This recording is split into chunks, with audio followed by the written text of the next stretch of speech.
وسیلہ اور توسل کے بارے میں یہ جو ایکسٹریم رویہ امام ابن تیمیہ نے اختیار کیا، ہم اس کے ساتھ ایگری نہیں کرتے. ٹھیک ہے، آپ وسیلہ اور توسل اختیار کریں، کوئی مسئلہ نہیں ہے.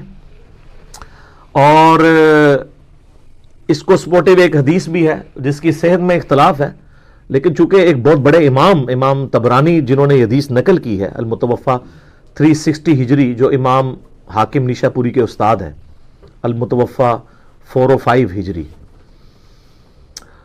امام طبرانی نے کتاب لکھی المعجم الکبیر، طبرانی کی کتاب. اس میں یہی حدیث ایک دوسری فارم میں آئی ہے.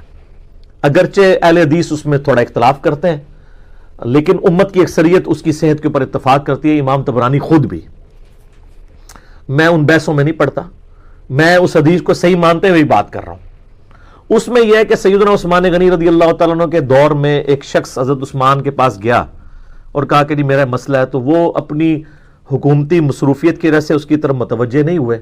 تو وہ شخص پھر سیدنا عثمان بن حنیف کے پاس آیا اور کہا کہ جی اس طرح حضرت عثمان تو میری بات ہی نہیں سن رہے ہیں. تو حضرت عثمان بن حنیف نے کہا کہ میں تمہیں ایک دعا سکھاتا ہوں. میں نبی اسلام کی خدمت میں موجود تھا، ایک نابینا شخص آیا تھا، اس کی بھی حاجت کا مسئلہ تھا، تو اس کو بھی دعائے حاجت نبی علیہ السلام نے تعلیم فرمائی تھی، تو وہی دعا میں تمہیں سکھاتا ہوں. تو انہوں نے یہی والی دعا، اے اللہ میں تیرے نبی کے وسیلے سے تیری طرف متوجہ ہوتا ہوں، اور اے اللہ کے رسول میں آپ کے وسیلے سے اللہ کی طرف متوجہ ہوتا ہوں. اے اللہ میرے نبی کی شفاعت میرے حق میں قبول فرما. ٹھیک ہے، اس کو سپورٹیو ایک حدیث بھی ہے جس کی صحت میں اختلاف ہے. اس کو سپورٹیو ایک حدیث بھی ہے جس کی صحت میں اختلاف ہے. میں ان بحثوں میں نہیں پڑتا، میں اس حدیث کو صحیح مانتے ہوئے بات کر رہا ہوں.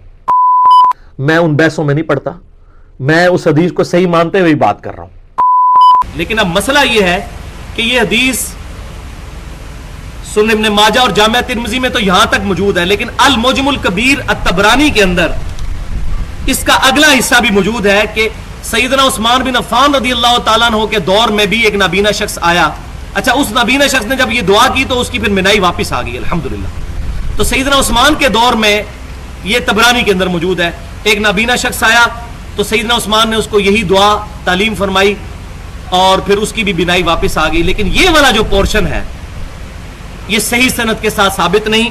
اس کی وجہ یہ ہے کہ اس حدیث میں ایک راوی ہے عبداللہ بن وہب، جو راوی تو ثقہ ہے لیکن وہ مدلس ہیں اور ان سے روایت کر رہے ہیں، اور یہ پیٹ رول ہے محدثین کا کہ مدلس کی ان والی روایت ضعیف ہوتی ہے جب تک سما کی تصریح موجود نہ ہو. لہذا یہ اگلا پورشن جس کو سہارا بنا کر آپ صلی اللہ علیہ وسلم کی وفات کے بعد بھی اس طرح کی دعاؤں کو استعمال کیا جا رہا ہے، وہ غلطی پر مبنی ہے.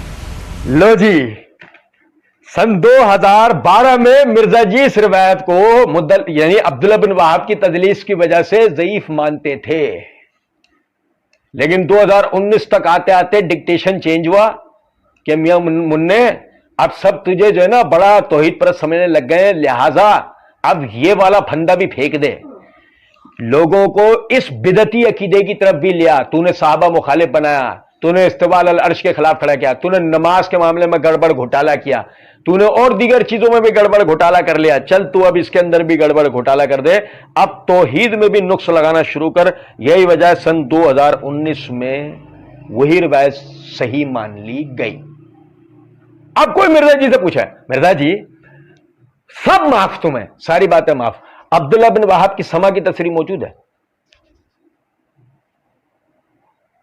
نہیں، تو پھر یہ روایت کو آپ صحیح کیسے مان رہے ہیں؟